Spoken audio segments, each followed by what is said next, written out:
سکتی ہے. سرکار غریب نواز رضی اللہ تعالیٰ عنہ کا باغیچہ تھا. ابھی آپ سفر پر گئے نہیں تھے.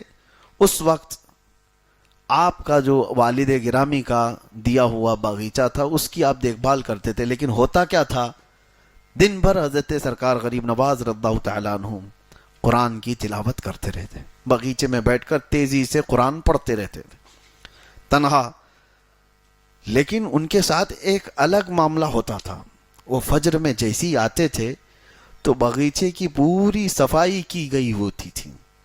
سارے پتے جو جھڑے ہوتے تھے, کچرا جو بھی ہے وہ سب جمع کر کے کوئی اٹھا کر کے ختم کر دیا ہوتا تھا.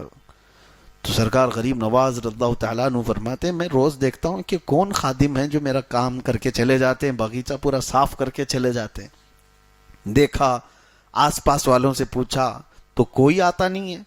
لیکن باغیچہ صبح بالکل صاف رہتا ہے, پورا کچرا جھاڑا ہوا ہوتا ہے.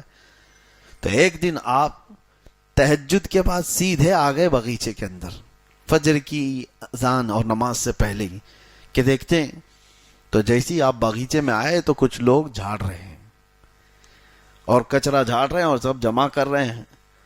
تو سرکار غریب نواز پہچان لیے کہ کچھ لوگ ہیں ابھی میرے باغیچے کے اندر. تو آپ نے زور سے آواز دی کہ کون لوگ ہیں جو میری اجازت کے بغیر اندر آئے.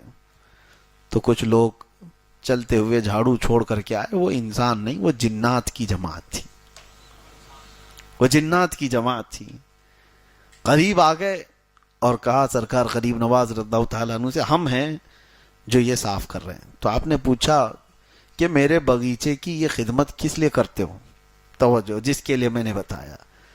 جنات یہ کہتے ہیں کہ سرکار آپ روزانہ قرآن کی تلاوت کرتے ہیں جو بیٹھ کر کے یہاں پر, ہم سن سن کر کے اپنی تجوید درست کرتے ہیں.